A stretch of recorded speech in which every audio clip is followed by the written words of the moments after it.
ہم نے یہ دیکھا ہے کہ عام طور پہ آپ کے افکار پہ لوگ یہ تنقید بھی کرتے ہیں کہ جب ہم نے یہ کہہ دیا کہ رسول کی اطاعت در حقیقت خدا کی اطاعت ہے، تو اب رسول کی نسبت سے اگر ہمیں کوئی بات پہنچی ہے اور وہ بات بظاہر دین کے جو باقی سورسز ہیں ان سے پہنچی ہے، ان سے مختلف ہے، تو اب ہم رسول کی بات کی روشنی میں اس کا فیصلہ کیوں نہیں کریں گے؟ گویا حدیث کی روشنی میں قرآن کا فیصلہ کیوں نہیں کیا جائے گا؟ یہ بھی تو اطاعت ہی کا ایک تقاضا ہے۔ یہ اطاعت کا تقاضا نہیں ہے، بہت معذرت کے ساتھ حماقت ہے۔ اس کی وجہ یہ ہے کہ رسالت مآب صلی اللہ علیہ وسلم نے ہمیں قرآن دیا ہے،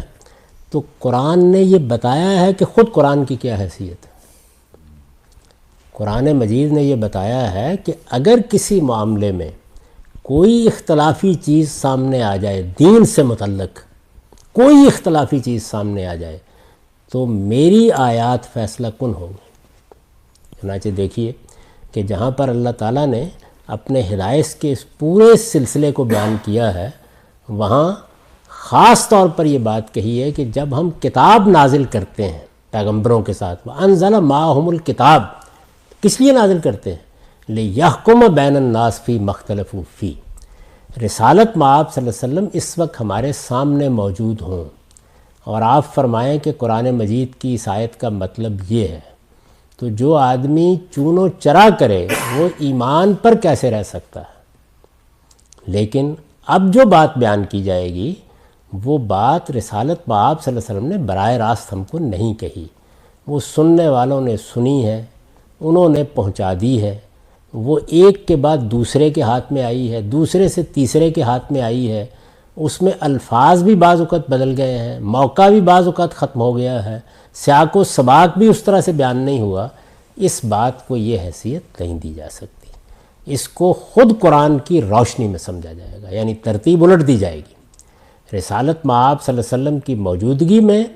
تو مقدم حیثیت آپ کی ہے، لیکن جب آپ دنیا سے رخصت ہو گئے تو اب مقدم حیثیت آپ کے دیے ہوئے قرآن اور آپ کی پیش کی ہوئی سنت کی ہے۔ یعنی اب جو چیز بھی لوگ بیان کریں گے وہ آپ کے دیے ہوئے قرآن اور آپ کی دی ہوئی سنت کی روشنی میں دیکھی جائے گی،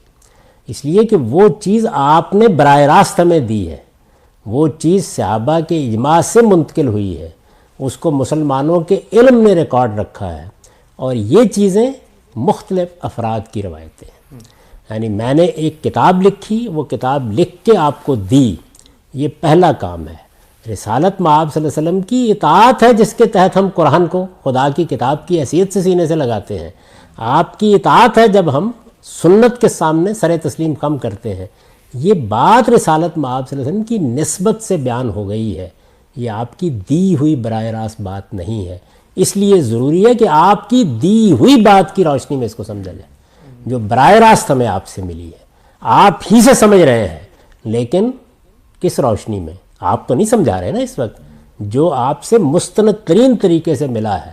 جس کو آپ نے خدا کی کتاب کہہ کے دیا ہے، جس کو آپ نے اپنی سنت کہہ کے جاری کیا ہے، اس کو سامنے رکھیں گے اور لوگوں کی باتیں جو انہوں نے بیان کی ہیں وہ اس کی روشنی میں سمجھیں گے۔ یہ اصول ہے۔